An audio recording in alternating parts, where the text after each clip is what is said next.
दोस्तों, 15 अगस्त की समस्त देशवासियों को मेरी तरफ से जय हिंद, वंदे मातरम। समस्त देशवासियों को 74वें 15 स्वतंत्रता दिवस 15 अगस्त की ढेर सारी शुभकामनाएं। आज इस अवसर पर मैं आपको भारतीय एक ऐसे खिलाड़ी के बारे में बताने जा रहा हूं जिसने आज़ादी के पहले स्वतंत्रता आंदोलन में भाग लिया और आज़ादी के बाद भारत के लिए पहला व्यक्तिगत ओलंपिक में पदक जीता। दोस्तों, आज मैं बता रहा हूँ आपको एक ऐसे पहलवान के बारे में जिसकी आर्थिक स्थिति बहुत ही ख़राब थी, लेकिन फिर भी अपनी लगन और अपनी मेहनत के बल पर, स्वयं के बल पर वो ओलंपिक में पार्टिसिपेट किए और भारत के लिए पहली बार व्यक्तिगत स्पर्धा में पदक जीता। हाँ दोस्तों, आज मैं बता रहा हूँ आपको के डी जाधव के बारे में। के डी जाधव जी का जन्म 15 जनवरी 1926 को महाराष्ट्र के सतारा जिले में हुआ था। आप बहुत ही निर्धन परिवार से थे। 6 वर्ष की उम्र से ही आपने कुश्ती खेलना शुरू कर दिया था। जब आप बड़े हुए तो आज़ादी के आंदोलनों में भी भाग लिया और आज़ादी के बाद भी लंदन में जाकर अंग्रेज़ों के खिलाफ कुश्ती लड़ी।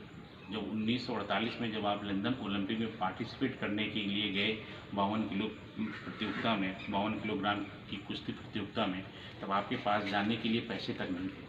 आपके गांव के लोगों ने, आपके मिलने वालों ने आपकी आर्थिक मदद की और भारत के लिए आप खेलने लंदन गए और वहां पर आपने उस समय के धुरंधर पहलवानों को चुटकी में हरा दिया, लेकिन आप 6वां स्थान ही प्राप्त कर सके। आपकी चपलता और फुर्ती को देखकर वहाँ लोगों ने आपको पॉकेट डायनमो का खिताब दिया। पॉकेट डायनमो के नाम से आप जाने जाते थे क्योंकि आपके अंदर बहुत ही चुस्ती और फुर्ती और ताकत थी। दोस्तों, वहाँ से जब लौट कर आए तो आपने फिर से दोबारा बहुत ही मेहनत के साथ प्रैक्टिस करना शुरू किया और 1952 हेलसिंक ओलंपिक में खेलने के लिए और पदक जीतने के लिए भारत की तरफ से आपने इतनी मेहनत की कि आप जिस अखाड़े में रहते थे, जिस अखाड़े में खेलते थे, वहाँ 2-2, 3-3 पहलवानों के साथ ही लड़ते थे। दोस्तों, जब आप 1952 में खेलने के लिए वहाँ पर जा रहे थे, तब भी आपके पास पैसे का अभाव था और लोगों ने आपकी मदद की।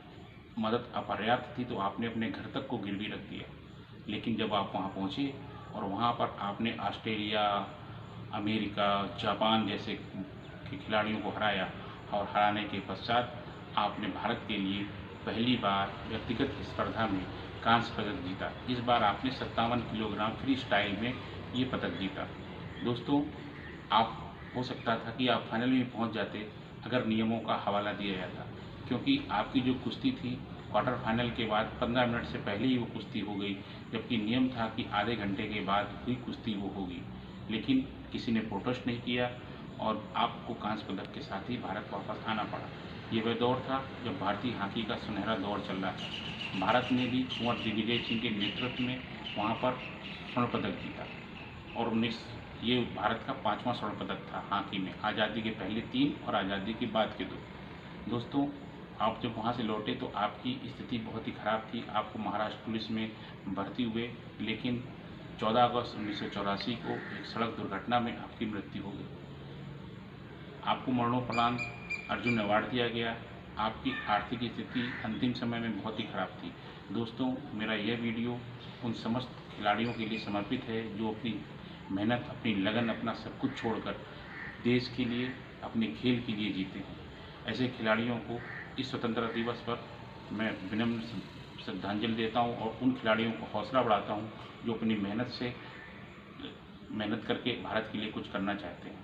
दोस्तों, आप लोग खिलाड़ी हैं, कोच हैं, जो भी हैं, आप खेलों के प्रति समर्पित हैं, यही मेरे लिए बहुत बड़ी बात है। जय हिंद, वंदे मातरम।